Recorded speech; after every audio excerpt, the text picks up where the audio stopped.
시편 73편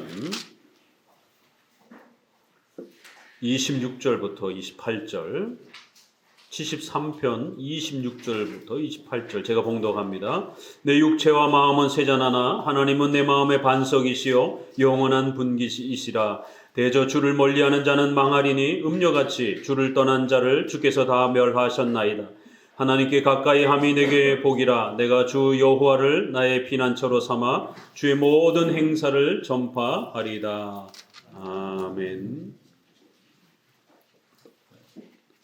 시편 73편은 신정론이라고 하는 신적 정의에 대한 아주 중요한 원리를 우리에게 가르치고 있습니다. 섭리 중에서 특별히 왜 이 땅에는 악이 창궐한가? 왜 이 땅에는 악인이 더 잘 되는가? 왜 하나님께서는 그 악인들을 속히 벌하지 아니하시고 더 그들이 잘 되도록 두시는가? 하나님께서 가장 작은 일에서부터 가장 큰 일에 이르기까지 온 세상에 있는 모든 일들을 하나님이 통치하시고 다스린다라고 그렇게 성경은 섭리신앙을 우리에게 가르칩니다. 선과 악 전체를 포함하여 하나님의 주권과 섭리 아래서 그 모든 역사가 이루어져 간다라고 말합니다. 그러면 하나님께서는 왜 이 땅에 악이 또 그렇게 발생하도록 허락하셨는가? 왜 하나님께서는 이 땅에 성도들이 고난을 받도록 어려움을 겪도록 교회가 고통을 당하도록 그렇게 허용하셨는가? 이러한 악에 대한 문제, 하나님의 절대 주권 또 하나님의 가장 거룩하고 선하신 하나님의 속성 아래에서 우리가 이 땅의 악의 문제를 보게 되면 과연 이것을 어떻게 이해해야 되는 것인가? 특별히 성도들이 더 많은 어려움과 고난을 겪고 또 많은 환난과 고통을 겪을 때에 우리 성도들은 이런 환난들을 또 어떻게 대처해야 되는가? 바로 이러한 것에 대한 답을 주는 것이 신적 정의에 대한 문제. 거룩하신 하나님이 왜 이 땅에 악을 허용하시는가? 하나님이 악을 만드는 건 아닙니다. 그럼에도 하나님의 절대 주권 아래 허용하시는 것이에요. 하나님께서는 그 악인들이 잘 되도록 허용하시는 것이에요. 하나님께서는 우리 성도들이 고난 당하도록 허락하시는 것입니다. 바로 이 신적 정의에 대한 문제. 그래서 우리가 이걸 줄여서 신정론이다라고 이렇게 표현을 합니다. 우리가 73편 오기까지 특별히 섭리에 대한 많은 내용들을 다뤘습니다. 집중적으로 30장에서부터 40장에 이르기까지 많은 분량의 섭리를 다루었고 그 섭리론 중에서 특별히 이 신적 정의에 대한 부분들이 앞서서도 몇 번에 걸쳐서 그렇게 또 소개가 되기도 했었습니다. 그만큼 하나님의 절대 주권, 이 섭리를 잘 배우고 깨닫는 데 있어서 이 악에 대한 문제, 또 우리 성도들이 고난과 환난을 겪는 그 이유에 대한 문제를 바르게 해결하지 않는다라면 이 섭리신앙, 하나님의 작정과 예정이라고 하는 하나님의 절대주권 신앙을 제대로 우리가 또 소화해내기가 어려운 것입니다.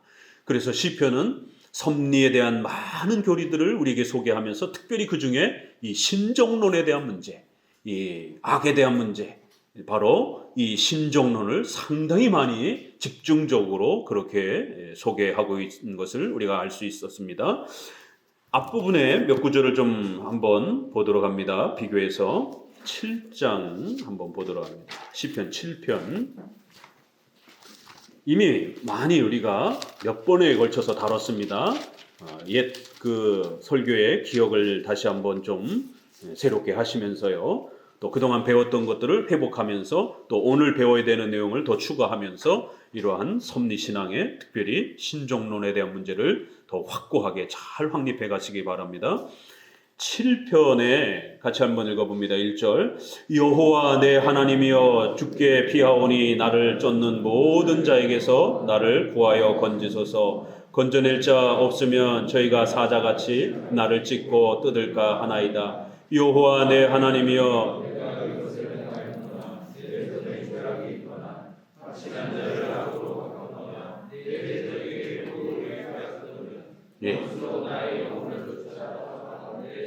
짓밟고 내 영광을 진토에 떨어뜨리게 하소서.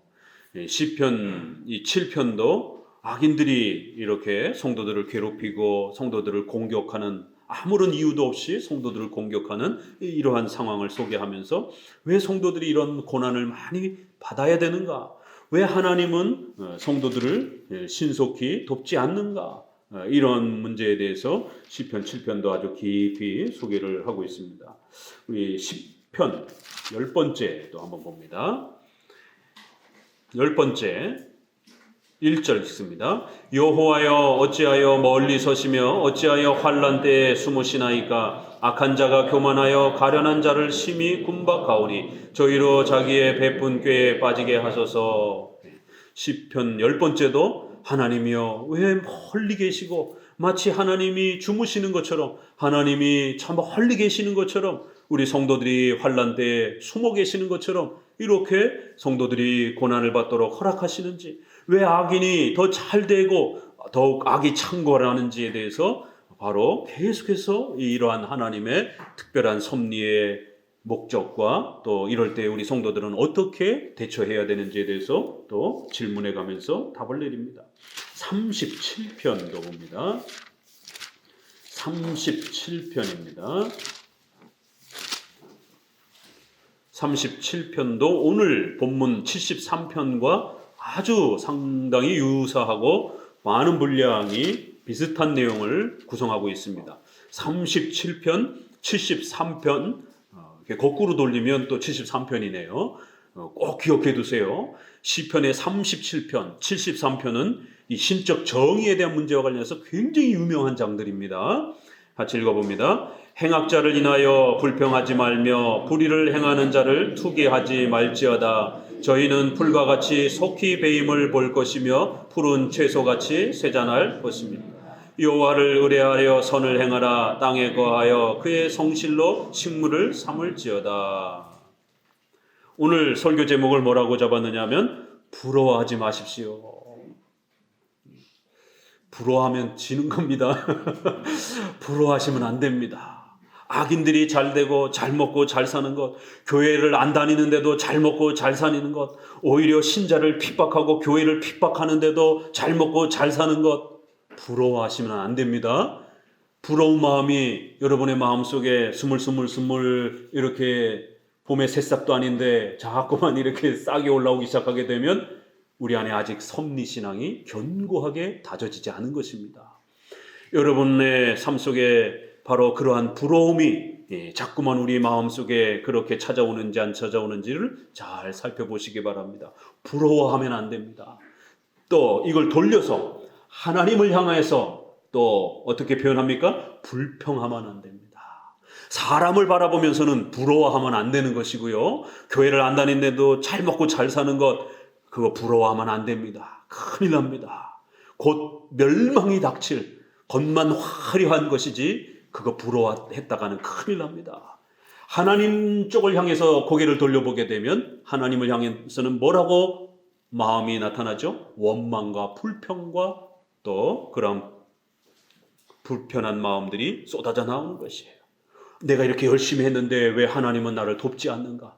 왜 내가 이렇게 열심히 헌신했는데 하나님은 나에게 더 큰 어려움만 주시는가?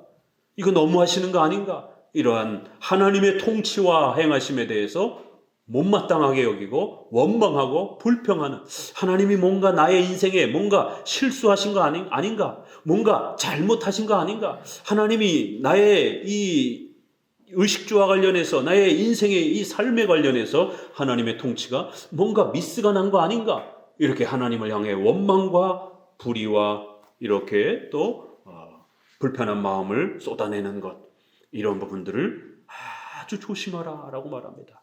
하나님을 향하여 불평하지 말라 라고 말하고, 사람들을 향해서 투기하지 말라, 시기 질투하지 말아라, 부러워하지 말아라, 이렇게 두 권면을 쏟아내고 있습니다. 기억이 나십니까? 37편, 상당히 오래전에 작년에 배운 것 같죠? 우리가 벌써 2년 가까이 돼가고 있습니다.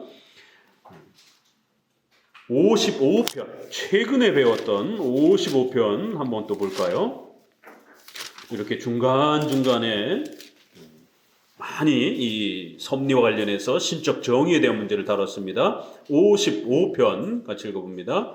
하나님이여 너의 귀를 기울이시고 내가 간구할 때 숨지 마소서. 내게 굽히 위사 응답하소서. 내가 근심으로 편치 못하여 탄식하오니 이는 원수의 소리와 악인의 압제의 연고라. 저희가 죄악으로 내게 더하며 노하여 나를 핍박. 내 마음이 내 속에서 심히 아파하며 사망의 위험이 내게 미쳤도다. 하나님, 내가 기도할 때 숨지 마소서. 얼마나 답답했으면 하나님이 숨어 계시는 것 같은 느낌을 우리 성도들이 겪는 것이에요. 우리 성도들이 의식주와 관련해서 경제적인 문제, 또 건강의 문제, 직업에 대한 문제, 자녀들에 대한 문제, 직장과 관련해서 또 나라와 민족과 관련해서 엄청난 어려움과 고통을 겪고 있는데 아무리 기도해도 해결되지 않고 오히려 점점 더 극심한 어려움이 더 많이 찾아오는 것이에요. 그러면 마치 하나님이 숨어 계시는 것처럼, 아니요, 오히려 하나님이 하늘에서 막 그냥 고난의 비를 그냥 막 폭우를 막 쏟아 부어주시는 것처럼 하나님이 숨어 계시듯, 또 하나님이 마치 우리에게 어려움을 가중시키는 것처럼 이렇게 느껴질 때가 있다라는 거예요. 하나님, 원수의 이러한 악인들의 압제와 이러한 공격이 너무너무 극심하여 내 마음이 너무 아프고 심히 아프다라고 이렇게 말합니다. 사망의 위험이 내 코앞에까지 닥쳤습니다 라고 말합니다. 그런데도 하나님이 숨어 계시는 것 같다. 여러분도 인생을 살다 보면 정말 그럴 때가 닥칩니다. 하나님이 숨어 계시는 것처럼 그렇게 답답할 때가 있습니다. 저도 어려서 20대와 또 30대에 두 번에 걸쳐서 난치병에 이렇게 또 사경을 헤매는 그러한 어려운 처지에 놓여졌을 때, 그럴 때도 다 신자로서 신앙생활을 할 때였습니다. 아무리 기도해도 빨리 낫거나 치료되지 않고 고통이 가중이 되면서 그렇게 어려움을 겪어봤습니다. 정말 하나님이 숨어 계시는 것처럼, 하나님이 나를 버리신 것처럼 그렇게 느껴질 때가 인생을 살다 보면 그럴 때가 있습니다. 우리 아직 젊은 분들은 그럴 때가 아직 없을 수도 있습니다. 그러나 곧 닥칠 겁니다. 기대하시기 바랍니다. 모두 닥칩니다. 왜냐하면 이제 오늘 73편에 있는 것처럼 바로 이런 눈물 젖은 빵, 바로 이런 고난의 이러한 깊고 어두운 시간들, 마치 낭떠러지기에 그렇게 한 발짝 내딛고 그 두려움과 공포 속에서 있는 것처럼 인생에 있어서 아무도 도와주지 못하고 정말 홀로 남은 것처럼 그러한 어려움과 고통을 느끼는 그런 시간을 우리가 겪게 됩니다. 이것은 목회자나 우리 성도나 또 히브리서 11장에 있는 것처럼 아브라함이나 모세나 다윗이나 그 누구 한 사람 피하가지 아니하고 모두가 다 동일하게 이 고난을 겪습니다. 아니, 하나님은 전능하신데 왜 성도들을 도와주지 않고 오히려 성도들이 이렇게 더 어려움과 큰 환난에 놓여지도록 하시는가? 그래서 신종론을 바르게 정립해둬야 된다는 겁니다. 오늘날 한국교회는 기복주의, 번영신앙, 잘 먹고 잘 사는 것, 부자가 되는 것, 이런 식으로 기독교를 가르쳐놨기 때문에 성도들이 환난과 어려움에 닥쳤을 때 이 기복주의가 성도들을 더 신앙으로부터 곤두박질치게 만드는 것이에요. 신적 정의에 대한 하나님께서 성도들에게 고난을 주시는 이러한 섭리의 목적을 정확하게 성경을 통해서 정립해 놓고 있지 못하면 하나님이 마치 무능력한 것처럼 하나님께 대한 서운함과 하나님께 대한 그러한 반감, 또 세상 사람들을 바라보면서 오히려 교회도 안 다니고 오히려 신앙생활도 안 하는 세상 사람들은 훨씬 더 잘 먹고 잘 사는데 나는 괜히 교회 나왔다가 더 어려움과 고난만 극심한 이런 상황을 보면서 세상 사람들을 부러워하게 되는, 차라리 교회를 안 다니는 게 낫겠다, 이러한 마음의 갈등과 도전이 닥칠 때가 온다라는 것이. 그래서 신종론을 더욱 잘 정립해 두셔야 됩니다. 자, 이제 73편으로 돌아와 봅니다. 1절부터 같이 읽어봅니다. 하나님이 참으로 나는 거의 실족할 뻔하였고 내 걸음이 이는 내가 악인의 형통함을 보고 오만한 자를 질시하였음이니라. 비슷한 37편과 비슷한 표현으로 시작합니다. 악인의 형통함을 보고 오만한 자가 잘 되는 것들을 보고 교회를 다니지 않는 불신자가 훨씬 더 잘 먹고 잘 사는 것들을 보면서 질시, 시기, 부러워했다라는 것이에요. 바로 신적 정의에 대한 하나님의 섭리에 있어서 신적 정의의 문제를 이렇게 시편은 아주 시적으로 멋있게 표현합니다. 솔직히 말해서 나도 신자지만, 아니요, 저도 목사지만 교회 안 다니는 사람들이 잘 먹고 잘 사는 걸 보면서 때로는 부러웠습니다. 아니, 부끄러운 게 아니에요. 여기 다윗조차도 부러웠다 이렇게 말하는데 다윗보다도 한참 부족한 저야 얼마나 더 부러워했겠습니까?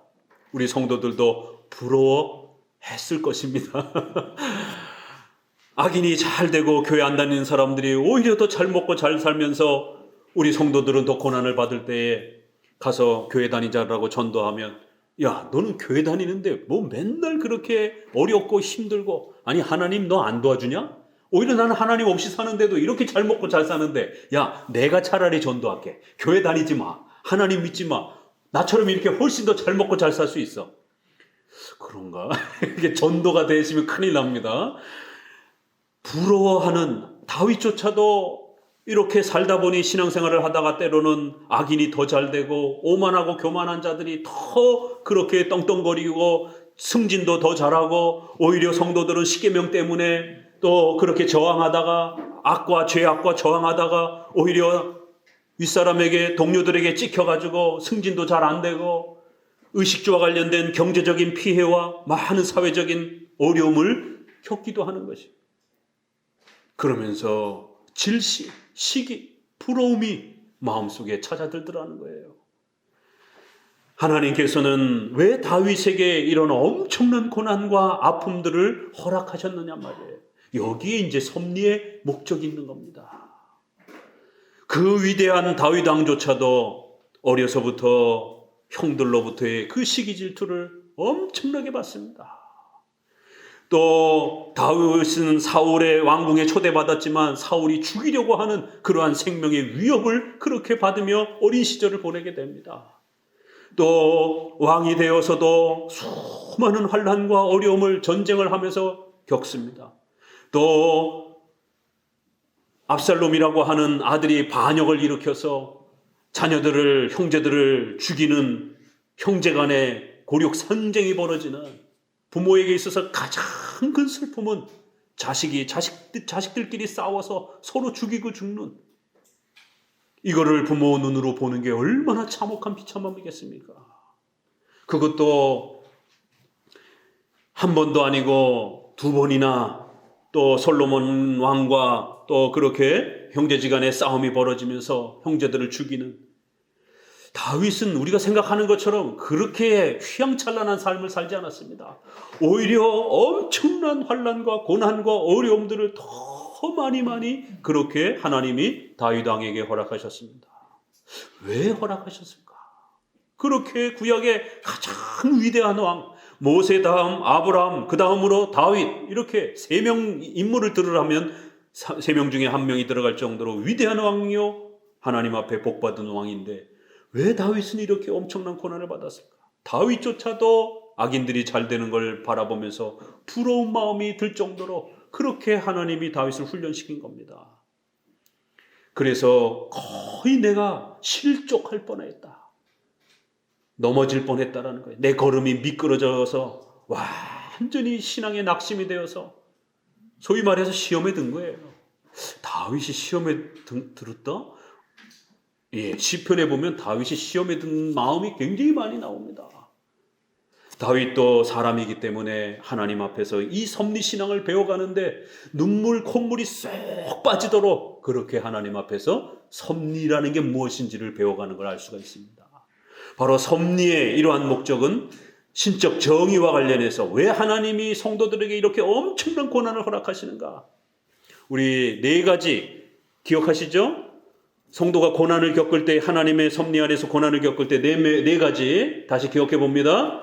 우리 인간의 죄 때문에 우리가 죄를 범하면 하나님이 징계하십니다. 그래서 성도들이 어떤 어려움이 찾아오면 혹시라도 내가 어떤 십계명과 관련해서 죄를 범했는지 빨리 살펴보셔야 됩니다. 그것만 고치면 속히 회복이 됩니다. 두 번째로는 성화. 죄 때문이 아니라 성도들을 사회적으로 또 교회적으로 더 성장시키기 위해서 훈련이 필요한 거예요. 사람은 훈련이 필요합니다. 그렇기 때문에 많은 고난과 아픔을 통해서 사람들, 가난한 사람들, 어려운 사람들을 돌아볼 줄 알고 또 힘든 사람들을 위로할 줄도 알고, 결국 인생은 사람이 서로 어울려가면서 그 사회 속에서, 가정에서도 또 그렇게 자녀들을 키워가는 것도 다 사람들끼리 부대껴 가면서 살아가는 그러한 모습인 것이. 그렇기 때문에 사람을 무시하고 깔보고 그러게 되면 세상에서나 가정에서나 교회 안에서 바르게 성장할 수가 없습니다. 아무리 피를 나는 가족이라 할지라도 자녀들을 깔보고 학대하고 무시하게 되면 자녀들로부터 부모가 버림받을 수도 있는 것이에요. 그렇기 때문에 가까운 사람이든 또 먼 직장 동료이든 우리의 이웃이든 우리가 사람들을 어떻게 대하고 또 어떻게 그들을 보살피고 또 부하 직원과 아랫사람들을 통해서 어떻게 자신의 사업과 또 이런 모든 하고자 하는 일들이 또 성장해가는, 이런 모든 것들도 사람들의 도움을 통해서 성장해가는 거예요. 절대로 인간은 혼자 성장해갈 수가 없는 것입니다. 그렇기 때문에 하나님께서는 사람들을 잘 보살피고 사람들을 잘 도와줄 수 있는 그러한 인품과 인격과 그러한 또 성장된 모습을 키워내기 위하여 때로는 고난을 허락합니다. 세상 사람들도 오냐 이렇게 부잣집에서 자기만 아는 그런 이렇게 형태로 키워지면 아주 성격이 고약하고 커서 자기만 알고 아주 이기적이고 사람들 돌아보지 않고 이러한 습성을 우리는 세상을 살면서도 많이 또 터득하고 있어요. 하물며 신자가 하나님 앞에서 죄와 싸워가면서 성장해 가야 되는데 이러한 많은 고난과 아픔들을 하나님께서 이렇게 주시면서 우리 자신을 또 내려놓고 돌아볼 수 있는 그러한 또 훈련의 시간들을 갖게 하시는 겁니다. 성화의 목적. 그 다음에 세 번째는 사탄이 또 공격하는 것이, 그리고 네 번째는 하나님의 영광과 교회의 또 이러한 성장을 위해서 때로는 성도들의 고난을 허락하시고 사용하시는 것입니다. 자, 이러한 네 가지를 꼭 잘 기억하시면서 오늘 다윗의 이러한 그 고백을 다시 들여다보게 되면 다윗은 훌륭한 왕으로 또 그렇게 성화되어져야 되는 거예요. 장차 예수 그리스도를 또 이렇게 예언하는 아주 훌륭한 선지자로서 또 그렇게 사역해야 되기 때문에 더더욱 종교 지도자로서도 훌륭해야 되는 거예요. 그렇기 때문에 왕으로서도 종교 지도자로서도 이렇게 하나님 앞에서 훌륭한 인물로 성장해 가기 위해서는 엄청난 고난과 환난과 이런 훈련을 통해서 성장해야 될 필요가 있었던 것입니다. 그래서 다윗을 다른 사람보다 더 많은 고난과 어려움들을 그렇게 허락해 주셨던 것이에요. 벌써 섭리의 목적에서도 이러한 아주 근원적인 성화의 목적만 우리가 잘 들여다봐도요, 여러분, 더 많은 고난과 환난이 성도들에게 부닥칩니까? 여러분에게 그렇게 찾아옵니까? 그러면 섭리의 이 성화의 목적을 잘 기억하시고 붙드시기 바랍니다. 저 사람보다 하나님이 나를 더 많은 고난으로 인도하시는가? 왜 하나님은 저 사람은 편하게 살고 나는 이렇게 어려움을 주는가? 부러워하지 마시고 오히려 성화의 목적을 돌아보세요. 하나님은 여러분을 더 키우시려고 저 사람은 좀 낮은 훈련, 여러분 더 센 훈련으로 시키는 겁니다. 이 참 바라보는 관점이 이렇게 달라요. 하나님께서 키우고자 하는 사람은 더 많은 환난과 고난을 겪게 허락하십니다. 그래서 새신자 때는 교회에 와서 처음 신앙생활을 할 때는 큰 환난이 별로 없습니다. 그런데 이제 한 5년 차 접어들면서 교회 직분자도 되고 또 교회의 어떤 일꾼도 되고 이러려면 교회 안에서 또 개인의 삶 속에서 많은 환난을 겪게 됩니다. 목사님, 하나님이 저를 사랑하지 않나 봐요. 왜 자꾸 저에게는 이런 어려움이 있죠? 목사님 대답은 아니요. 당신을 더 훌륭한 사람으로 하나님이 사용하시기 위해서 더 많이 환난을 주시는 것입니다. 예? 하나님은 그렇게 통치하시나요? 예, 그게 하나님의 섭리의 방식입니다. 절대로 부러워하거나 불안해하거나 걱정하지 말라는 거예요. 오히려 하나님은 우리를 훈련시켜서 연단시켜서 큰 인물로 세운 다음에 교회의 지도자로 또 세상의 지도자로 그렇게 사용하는 겁니다. 훈련되지 않는 사람은 절대로 쓰지 않습니다. 많은 사람에게 피해를 입히기 때문에 훈련되지 아니하면 하나님께서 큰 일을 맡기지 않습니다. 자, 이렇게 벌써 섭리의 목적이 이렇게 다윗조차도 많은 고난과 어려움을 겪으면서 실족하고 넘어질 뻔하면서 어마어마한 고통을 겪으면서 이제 섭리의 이 위대함들을 다윗도 배워갔던 것입니다. 하물며 다윗도 이렇게 눈물 젖은 빵을 먹으면서 또 인생의 고난과 어려움을 저 절벽 아래에서 고통과 아픔 속에서 하물며 그렇게 배웠는데 오늘 저와 여러분은 어떻겠습니까? 그래서 1절 시작하자마자 아주 독특한 구절이 소개가 됩니다. 2절부터는 악인들이 잘 먹고 잘 사는 것에 대해서 엄청나게 쏟아져 나옵니다. 그런데 놀라운 것은요, 1절이 굉장히 독특합니다. 1절 다시 한번 읽어봅니다. 하나님이 참으로 이스라엘 중 마음이 정결한 자에게 선을 행하시나. 하나님은 정의로우시고 거룩하시고 하나님은 선하시고 의로우시고 하나님이 행하시는 모든 일들은 가장 깨끗하고 가장 의로우시다라는 거예요. 그런데 신자들에게 엄청난 고난을 주신다라는 거예요. 1절과 2절이 너무너무 다른 거예요. 1절은 하나님은 전지전능하시고 하나님은 모르시는 것이 없으시고 하나님은 가장 의로우시고 그래서 하나님을 의지하며 살아가는 성도들을 결단코 버리지 아니하시고 보호해 주신다는 것이죠. 그런데 2절부터는 성도가 버림받은 것처럼 하나님이 숨어 계시는 것처럼 왜 하나님은 이렇게 고난을 허락하시는가? 1, 2절이 완전히 그렇게 대조가 되어서 이렇게 소개가 됩니다. 그런데 더욱 놀라운 것은 참으로 이 단어예요. 2절부터는 하나님 너무 힘듭니다 라고 하면서 성도가 직면하고 있는 수많은 아픔과 고통을 막 쏟아냅니다. 쭉 한참 저 뒤에까지 쏟아져 나가다가 이제 마지막에 가서 바뀌는 거예요. 그런데 오늘 73편은 굉장히 독특한 그 구조로 되어 있습니다. 2절부터 거의 3절, 4절까지는 거의 같은 내용이에요. 1절과 마지막 절 정도가 이제 섭리의 위대함을 고백하는 그러한 표현으로 쏟아집니다. 그런데 2절부터 많은 90%의 내용들을 하나님 왜 성도들에게 이런 고난을 허락하십니까? 왜 이 땅의 악인들은 창궐합니까? 왜 하나님 악인들을 빨리 벌하지 않습니까?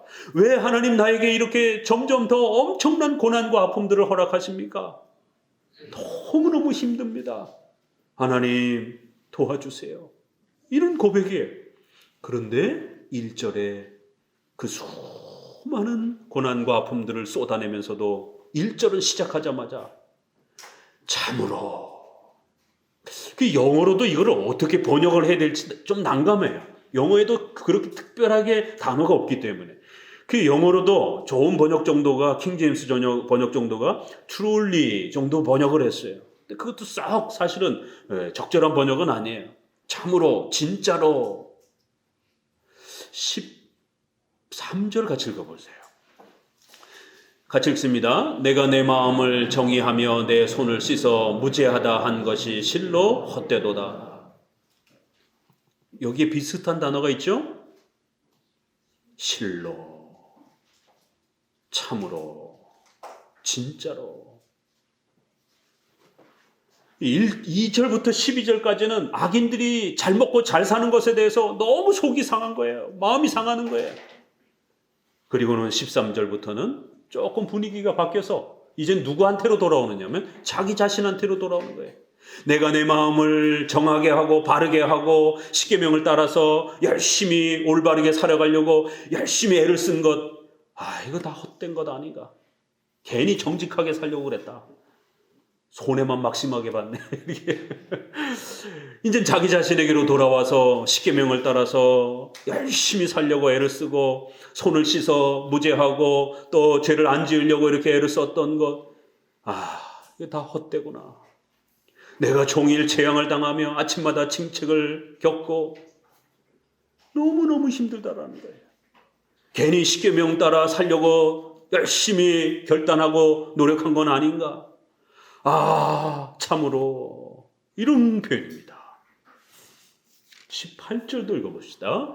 18절에 주께서 참으로 저희를 미끄러운 곳에 두시며 파멸에 던지시니.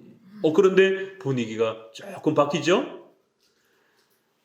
악인들을 봐도 또 내 자신을 봐도 너무너무 힘든 거예요.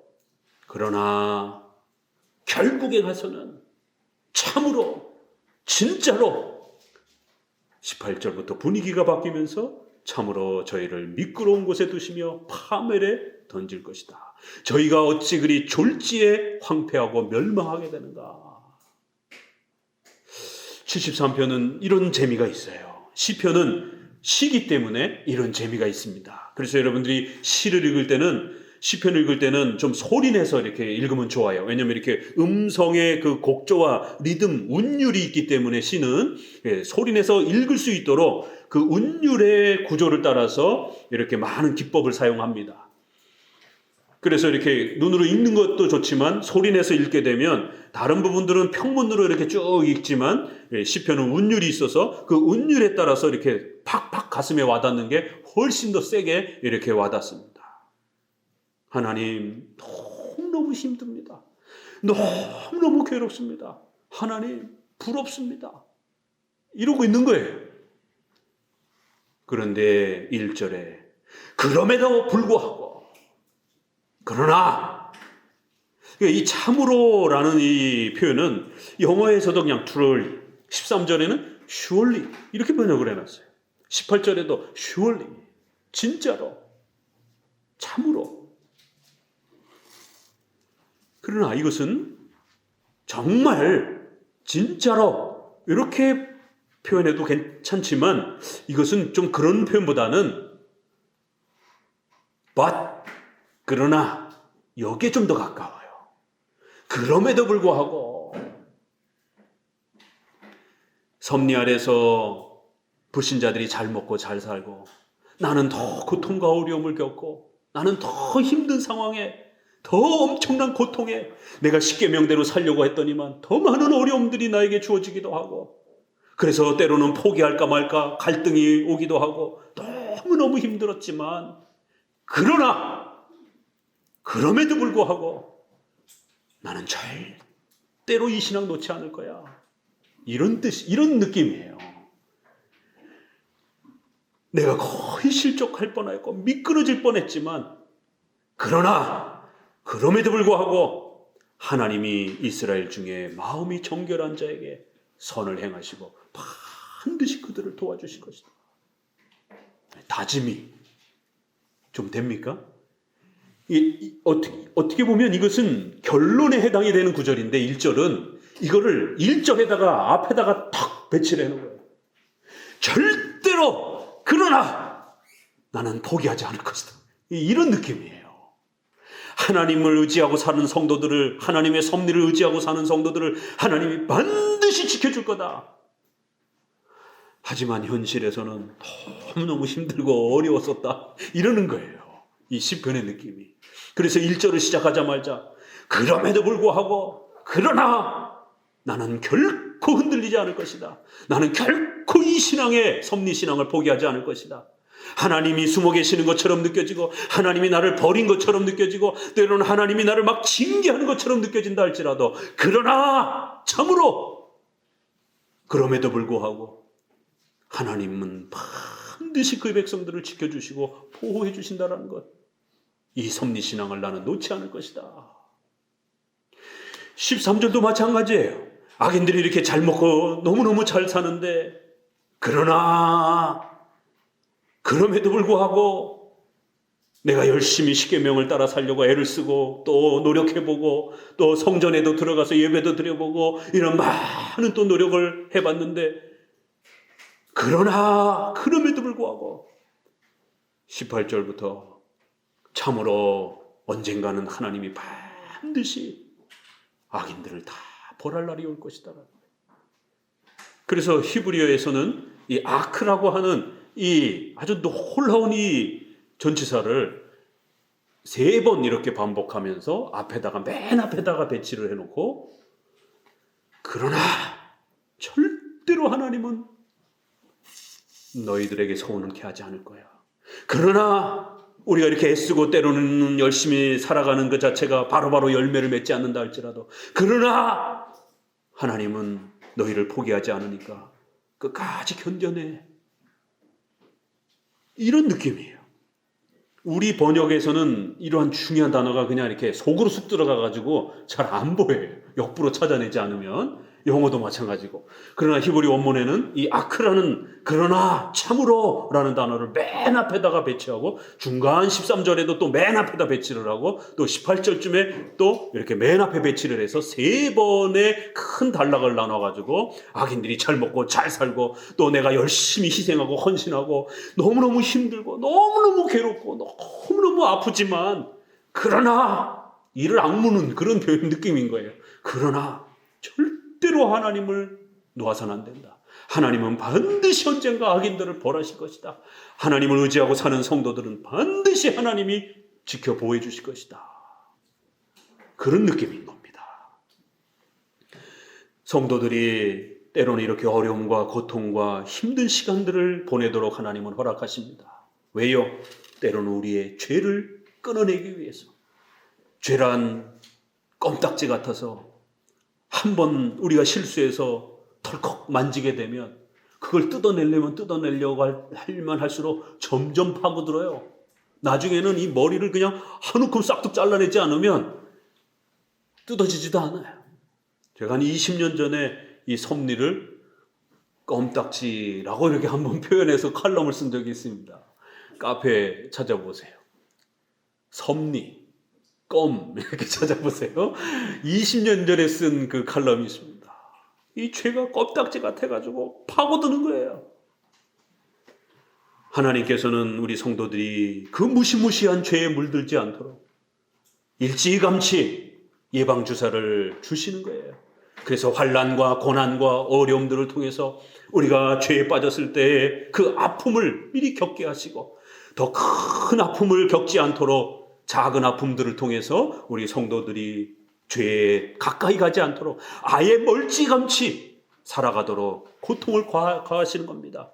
때로는 우리 성도들을 성화시키고 더 훌륭한 인물로 키워내기 위해서, 또 우리 성도들에게 있어서 재정적인 그러한 또 사회적인 큰 역할들을 맡기시기 위해서 훈련을 시키는 겁니다. 재정을 잃고 고통을 겪어봐야 돈이 얼마나 소중한지, 돈이 얼마나 귀한지, 돈을 아끼면서 살아가면서 또 돈을 잘 쓰게 되는 겁니다. 대부분 그 사회학자들이, 경제학자들이 로또 맞은 사람들을 이런 방송국에서도 많이 분석하잖아요. 로또 당첨된 사람들의 80~90%가 대부분이 다 이혼합니다. 통계도 나와 있어요. 절대로 로또 이런 거에 손도 대지 마세요. 큰일 납니다. 잘 먹고 잘 살 수 있을 것 같죠? 그렇지 않습니다.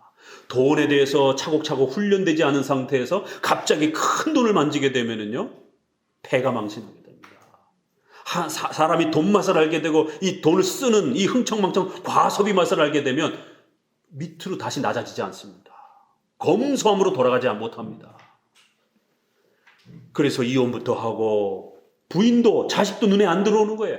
자신의 그 소비에 이 독에 휘말리면서 결국 집안과 삶이 패가 망신되는 경우들이 많습니다. 그 중에 10%는 그냥 기부하고, 이런 분들, 그런 분들은 그냥 일상적인 삶을 살아가는 것입니다.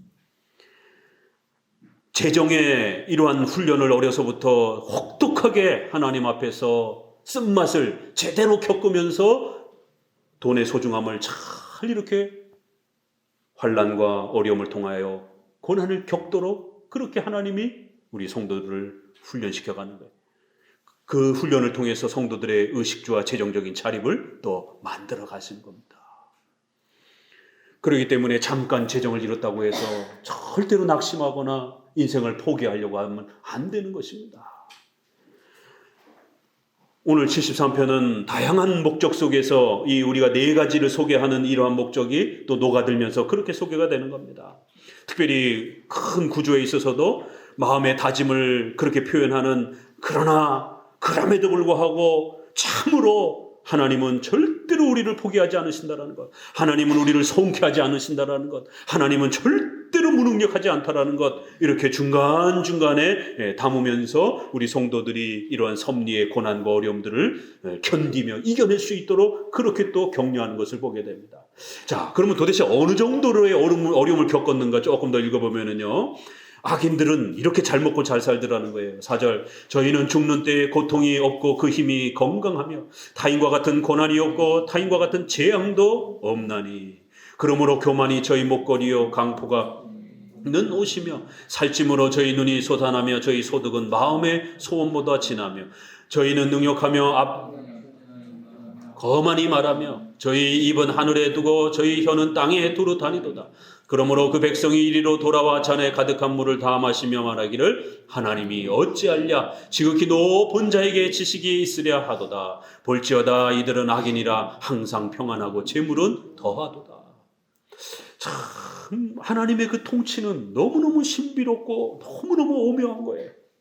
아니 어떻게 교회도 안 다니고 어떻게 신앙도 없는 오히려 교회를 핍박하는 저 악인들이 재앙도 없고 일반적으로 겪는 그러한 어려움도 별로 없고 죽는 때도 고통이 없고 그래서 교만과 거만함이 아주 크게 달하는 거예요. 더 기가 막힌 건 저희 소득은 7절에 그들이 계획했던 것보다 더 2배, 3배로 막 버는 거예요.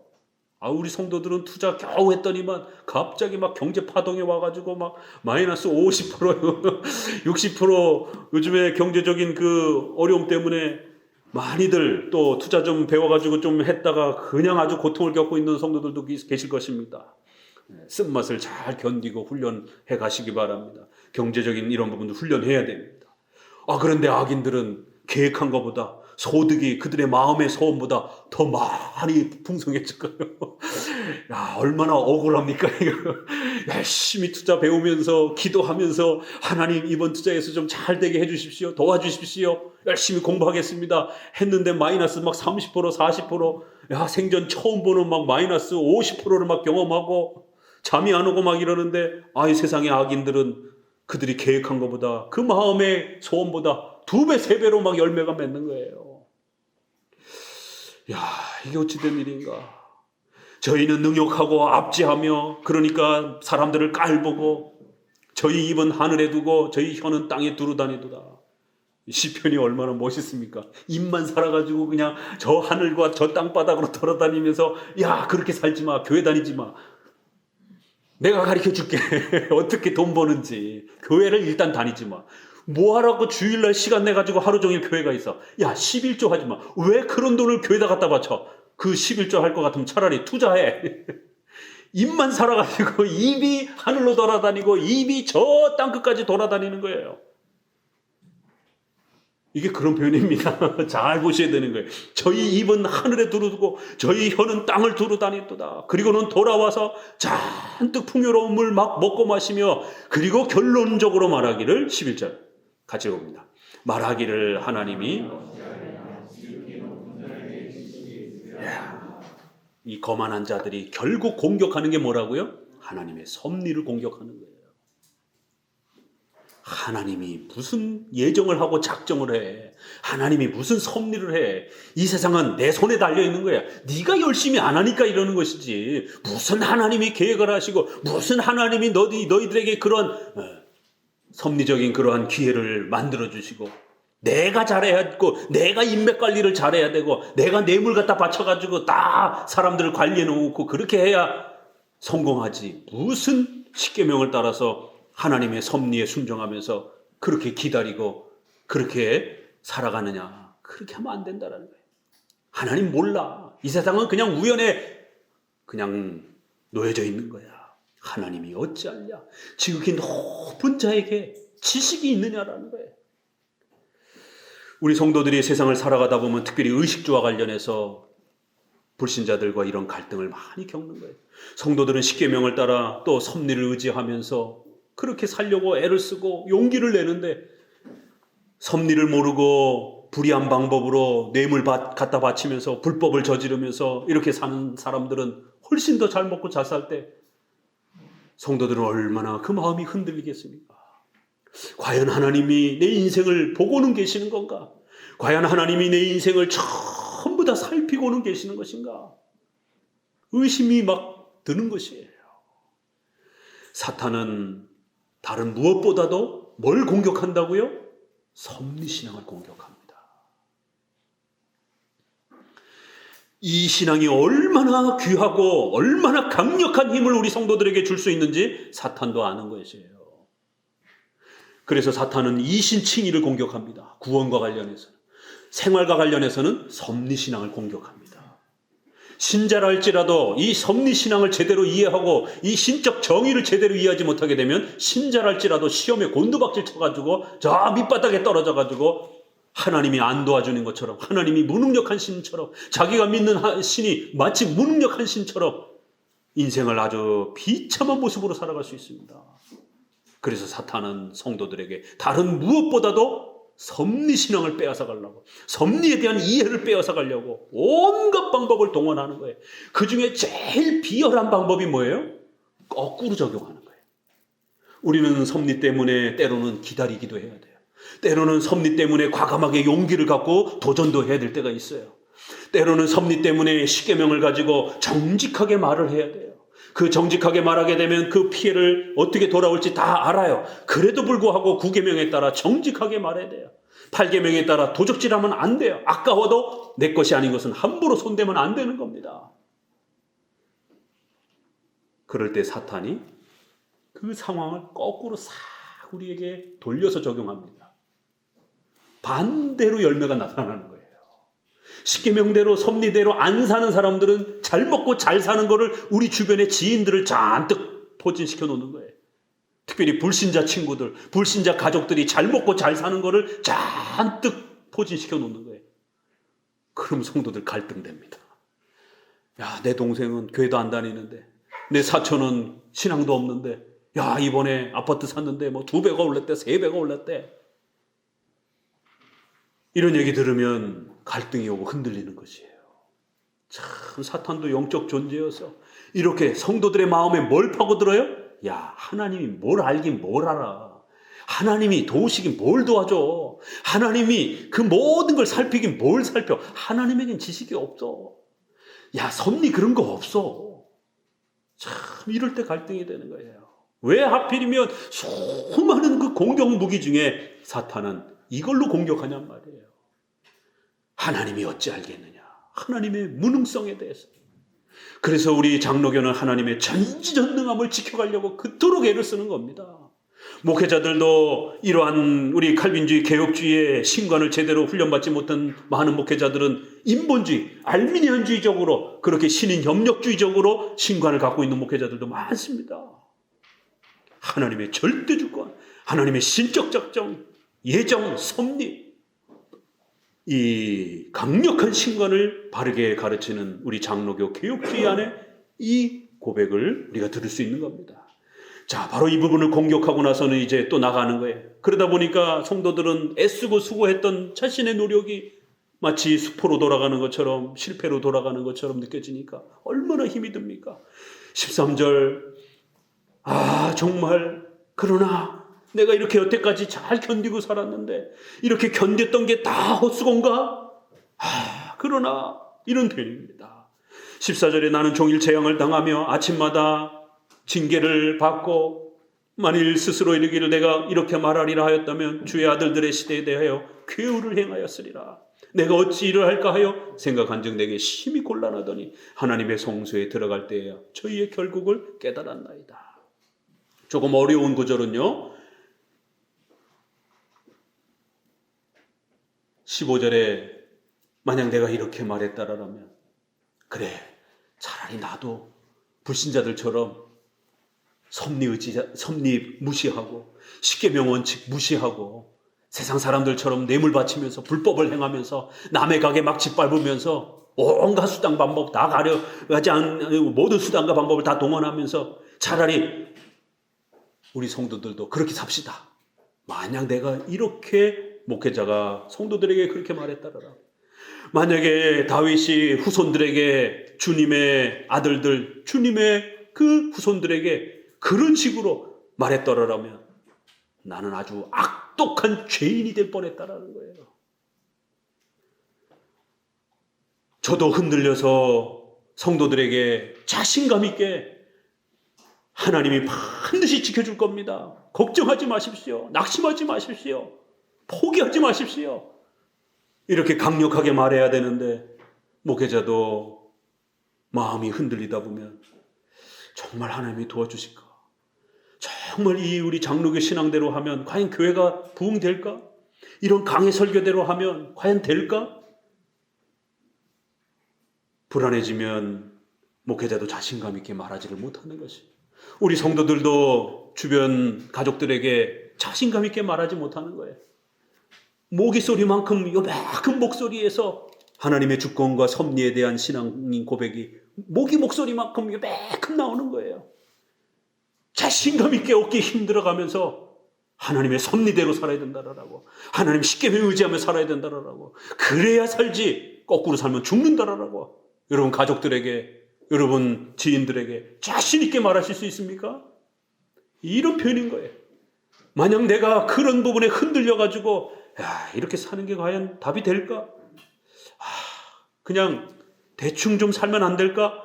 혹시라도 내가 그렇게 흔들리면서 그렇게 어정쩡하게 말했다라면 나는 하나님 앞에서 죄인 됐을 것이다라는, 악의 악을 내 후손들에게 끼칠 뻔했다라는 거예요. 다윗도 내가 큰일 날 뻔했구나.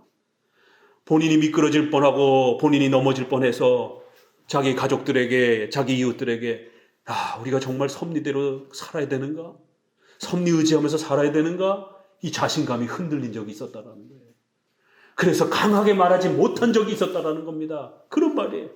그래서 내가 만약에 저 악인들처럼 그렇게 말했더라면, 그래서 섭리를 마치 포기하고 살아야 우리가 잘 먹고 살 수 있는 것처럼 내 후손들에게 그렇게 말했다라면 큰일 날 뻔했네. 엄청난 죄를 범할 뻔했네. 이런 말이에요. 도대체 하나님은 왜 악을 이 땅에 허락하시는가? 왜 악을 하나님께서는 이 땅에 빨리 벌하지 않는가? 도대체 하나님의 섭리의 계획은 무엇인가? 심히 생각해 봤다라는 거예요. 자신의 머리로 아무리 쥐어짜봐 봐도 해결할 방법이 없더라는 거예요. 이거 철학에서도 가르치는 유명한 주제입니다. 인간은 왜 악을 범하는가? 이 땅에 왜 악은 존재하는가? 이 철학에서도 어마어마한 주제예요. 그러나 철학에서 가르쳐주지 않습니다. 어디로 가야만이 깨달을 수 있다고요? 성소로 들어가야만이 깨달을 수 있는 거예요. 교회로 와야만이 깨달을 수 있는 것입니다. 그 교회도 다 같은 교회가 아니라 하나님의 절대 주권과 섭리를 강조하는 장로교, 우리 개혁주의 교리 안으로 들어와야 되는 것입니다. 결국 교회 안에 들어와서 20절, 21절에 이어서 24절에 계속 소개되는 것처럼 주의 교훈으로 나를 인도하시고 후에는 영광으로 나를 영접하시리니 라는 말씀처럼 하나님의 몸된 교회 안에 나와 하나님의 말씀으로 섭리 교리를 잘 배우고 터득해야만이 이 신비로운 하나님의 악에 대한 통치를 깨닫고 여러분의 고난과 어려움들을 이겨낼 수 있다는 거예요. 주께서 참으로 저희를 미끄러운 곳에 두시며 파멸에 던지시니 저희가 어찌 그리 졸지에 황폐된가? 놀람으로 전멸하였나이다. 교회 안에 들어와서 칼빈주의 교리를 따라 섭리 교리를 이제 잘 배우기 시작하니까 고난받을 때 네 가지의 이러한 또 하나님의 목적이 있고, 또 섭리에는 보존, 협력, 통치라는 인간의 의지를 사용하시는 또 그런 하나님의 놀라운 방식도 있고, 인간의 의지와 마음을 하나님께서 또 어떻게 하나님께서 인격적으로 사용하시는지, 이러한 섭리의 많은 부분들을 배워보고 나니까 섭리란 내 눈앞에 잠깐 어려움과 고통이 겪어진 것도 많아진다 할지라도 절대로 불안해하거나 낙심할 문제가 아니구나를 깨닫기 시작하는 거예요. 왜요? 하나님은 섭리 안에서 때로는 악인들을 더 세게 벌하기 위해서 악인들에게 부귀영화를 더 많이 주시더라는 거예요. 이게 하나님의 법칙입니다. 이 정도 벌 받아서는 안 되는 거예요. 그래서 더 크게 심판하기 위해서 어려움을 주는 게 아니라 어려움을 주게 되면 반성하고 회개할 수가 있는 거거든요. 그러니까 더 세게 벌하기 위해서 더 잘 먹고 잘 살게, 그래서 더 많은 악을 범하도록 내팽개쳐 놓는 거예요. 근데 그걸 우리 성도들이 모르고 겉만 보고 부러워하는 거예요. 큰일 난다라는 겁니다. 겉만 보고 부러워했다가 하나님께서 때로는 그렇게 악인들이 잘 먹고 잘 살게 섭리의 시간 속에 내버려 두는 때가 있다라는 거예요. 그러나 때가 되면 졸지에, 이게 이제 벌써 깨닫기 시작한 거예요. 섭리라는 건 시간이 있다라는 걸 아는 겁니다. 지금은 악인이 잘 먹고 잘 살지만 졸지에 순식간에 하나님께서 계획하신 때에 반드시 그 악인은 벌을 받는다라는 거예요. 20절 같이 읽어봅니다. 주여, 사람이 깬 후에는 꿈을 꾸심같이 주께서 깨신 후에 저희 형상을 멸하시리다. 내 마음이 산란하며 내 심장이 찔렸나이다. 내가 이같이 우매무지하니 주의 앞에 짐승이오나. 섭리를 제대로 깨닫지 못했을 때에 자기 자신이 흔들리고 하나님을 서운하다고 생각하고 하나님께 원망했던, 세상 사람들을 부러워했던 자기 자신을 돌아보니까 너무너무 부끄러운 거예요. 고개를 들 수가 없는 거예요. 내 마음이 산란하고 내 심장이 찔렸나이다. 이 개역 개정에는 내 마음이 찔렸나이다, 이렇게 양심이 찔렸나이다. 조금 어감이 멀어져 버렸어요. 개역 한글이 훨씬 더 생생하게 번역이 됐습니다. 내 심장이 찔렸나이다. 섭리를 제대로 몰라가지고 하나님을 원망하고 세상 사람들을 부러워했던 내 자신을 보니까 내 가슴이 내 심장이 찔려지는 거예요. 하나님께 미안해서, 하나님께 죄송해서. 섭리를 제대로 깨닫지 못한 우리의 인생이 어떻다고요? 우매무지한 짐승 같더라는 거예요. 장로교에 와서 여러분도 섭리라는 단어를 들어보셨어요. 그렇죠? 장로교에 오셔서 이제 여러분들도 섭리신앙이라는 것을 배우기 시작한 겁니다. 섭리신앙을 몰랐을 때 하나님을 향해서 조금만 내 인생에 어려움이 주어지면 원망하고 불평하고 투덜거리고 세상의 불신자들의 잘 먹고 잘 사는 것을 부러워하고, 섭리신앙을 이제 깨닫고 나니까 섭리를 모르며 살아가는 인생이 얼마나 비참하고 짐승과 같은 그러한 참혹한 상태인지를 이제서야 깨닫기 시작했다라는 거예요. 섭리신앙을 제대로 깨닫고 나니까 하나님이 나를 버린 게 아니더라는 거예요. 하나님이 나를 외면한 게 아니더라는 거예요. 하나님이 나를 모르시던 게 아니다라는 거예요. 하나님은 항상 나와 함께 계셨더라는 거예요. 23절 같이 읽어봅니다. 내가 항상 주와 함께하니 주께서 내 오른손을 붙드셨나이다. 주의 교훈으로 나를 인도하시고 후에는 영광으로 나를 영접하실 것입니다. 나는 하나님이 숨어 계시다고 생각했습니다. 나는 하나님이 나를 안 도와주신다고 생각했습니다. 나는 하나님이 나를 버리셨다고 생각했습니다. 그런데 섭리신앙을 깨닫고 나니까 하나님이 나를 버린 게 아니라 하나님은 항상 내 곁에 계셨던 거예요. 하나님은 항상 나를 붙들고 계셨던 거예요. 하나님은 항상 내 오른손을 붙들고 계셨다라고 이렇게 말합니다. 세상에 이걸 깨닫지 못하고 하나님한테 원망하고 서운하다라고 투덜거리고 섭리신앙을 몰랐을 때 내 자신을 보니까 우매무지한 짐승과 같이, 배가 고프면 왕왕왕왕왕 소리나 지르고 배부르면 그냥 벌떡 누워있고, 이런 짐승처럼 조금만 어려워지면 하나님을 향해서 왕왕왕 대고, 조금만 잘 먹고 잘 살면 그냥 또 막 살고. 섭리신앙을 몰랐을 때는 이런 모습이었다라는 거예요. 고난이 닥치고 어려움이 닥치다 보니까 하나님이 멀리 계신 것처럼, 하나님이 숨어 계시는 것처럼, 하나님이 무능력한 것처럼 그렇게 하나님을 향하여 원망과 불평을 쏟아냈는데, 섭리신앙을 깨닫고 나니까 하나님은 단 한 번도 나를 떠난 적이 없더라는 거예요. 하나님은 단 한 번도 나를 외면한 적이 없더라는 거예요. 하나님은 단 한 번도 내 인생에 어떤 일이라도 모르고 계신 게 아니라 전부 전부 다 하나님이 계획하시고 작정하시고 통치하시고 다스리고 계셨더라는 거예요. 그래서 이제 마지막 고백이 쏟아져 나오는 겁니다. 25절 같이 읽습니다. 하늘에서는 주 외에 누가 내게 있으리요 땅에서는 주밖에 나의 사모할 자 없나이다. 내 육체와 마음은 세잔하나 하나님은 내 마음의 반석이시요 영원한 분기시니라. 28절 하나님께 가까이 함이 내게 복이라. 내가 주 여호와를 나의 피난처로 삼아 주의 모든 행사를 전파하리라. 부귀영화를 생각하니까 자꾸 시험에 들었던 거예요. 기독교를 잘 먹고 잘 사는 걸로만 생각했다 보니까 서운했던 겁니다. 불안해졌던 거예요. 그런데 기독교는 부귀영화와 잘 먹고 잘 사는 것을 마련해 주는 게 아니라 바로 이 섭리신앙을 통해서 하나님과 동행하는 법을 배우는 것이 기독교입니다.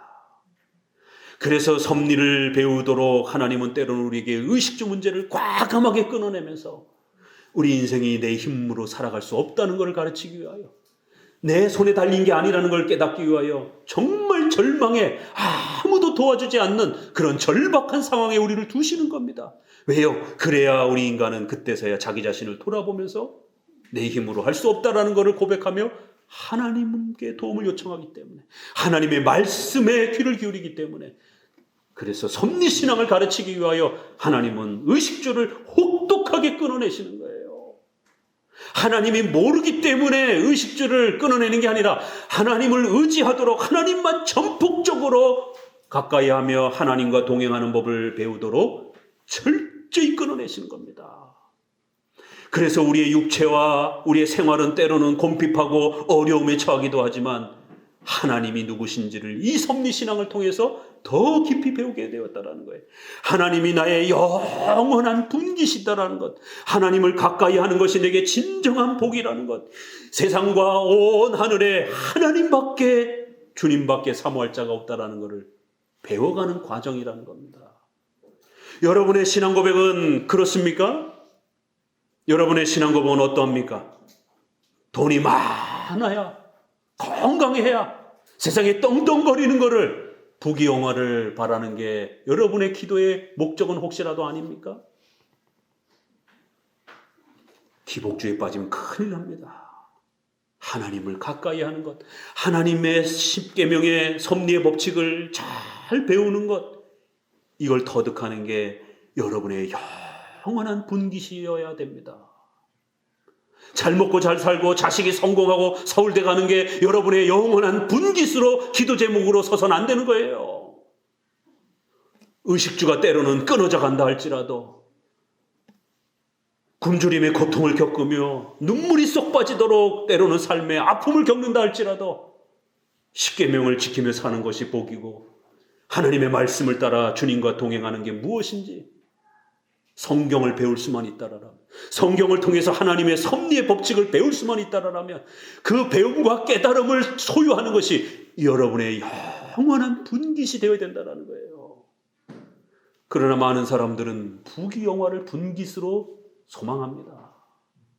눈물을 흘리면서 십계명을 배우는 것이 나의 영원한 분깃이라고 그렇게 잘 말하지 않습니다. 이건 힘든 거거든요. 그러니까 잘 먹고 잘 산 거, 이런 식으로 신앙을 가르쳐주는 것에 많은 사람들이 쏠리는 거예요. 죄를 끊어내고 죄가 얼마나 무서운 것인지를 하나님 앞에서 배우고 십계명대로 사는 게 얼마나 복된 것인지를, 예배가 하나님 앞에 얼마나 즐거운 것인지를 배우는 그 배움을 여러분의 분깃으로, 그것이 영원한 나의 분깃이다라고 그렇게 고백할 때까지 하나님은 우리 눈에서 눈물이 쏙 빠지도록 그렇게 훈련시키는 겁니다.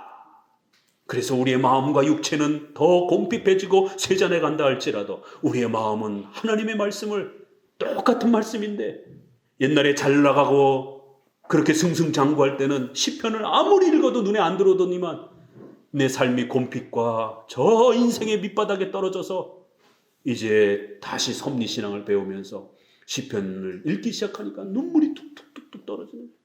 그냥 그 한 구절 구절 읽으면서 그 말씀이 내 가슴에 막 파고드는 것이, 그게 여러분의 분깃입니다. 하나님의 말씀을 그렇게 만족스럽게 즐거워할 수 있는 상태에 다다른다는 것, 이거 쉽지 않습니다. 그걸 가르치기 위하여 때로는 하나님께서 우리 인생의 삶을 낮추시는 것이에요. 때로는 악한 자들을 두시는 겁니다. 그래서 우리 교회와 성도들이 고통과 아픔 속에서 오직 하나님만이 우리를 도우실 수 있다는 것, 하나님을 의지하고 사는 것이 가장 복되다라는 것, 이거를 깨닫고 성경이 우리 가슴에 스며들도록 그렇게 훈련시키는 것이에요. 하나님께 가까이 함이 내게 복이다. 그래서 이제는 주의 모든 행사를 마음껏 자랑하면서 살겠다라는 거예요. 그전에는요, 우리 시작할 때는 어떻게 시작했습니까?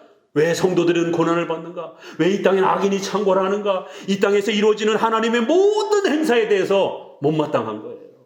원망스러운 거예요. 하나님이 내 인생에 행하시는 수많은 그런 고난과 아픔들에 대해서 말하고 싶지 않은 거예요.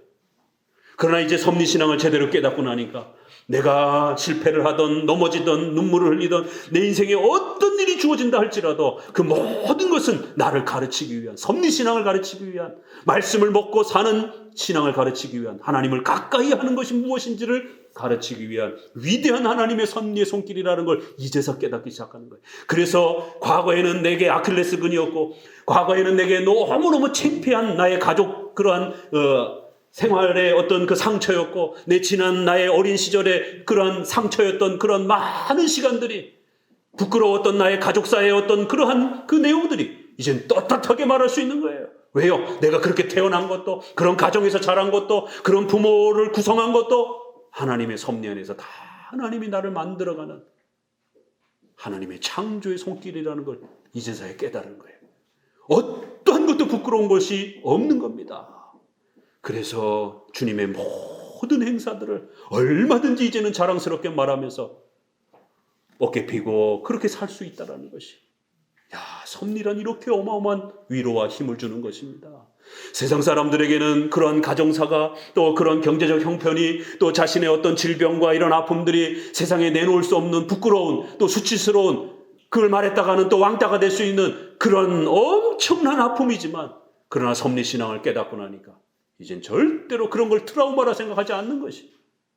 그게 왜 트라우마입니까? 하나님이 나에게 주신 소중한 인생의 경험인 것입니다. 하나님의 섭리에 기가 막힌 그러한 손길들인 것이에요.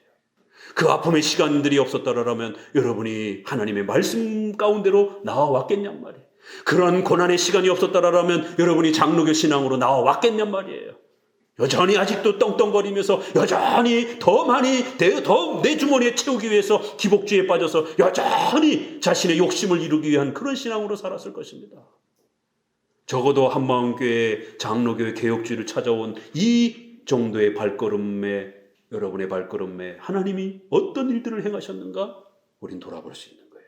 여기 온 사람 한 사람 한 사람 다 사연들이 다 있는 겁니다. 어떤 사람이 사연이 없겠습니까? 성도 여러분, 울지 마시고 낙심하지 마시고 부러워하지 마시고, 그 모든 것이 하나님께서 여러분의 손을 붙잡고 항상 하나님은 여러분과 함께 계셨다는 거예요. 내가 몰랐을 뿐이지. 참, 오늘 73편 한마디 한마디가 막 우리 가슴을, 심장을 막 찌릅니다. 이게 바로 성경의 맛인 것입니다.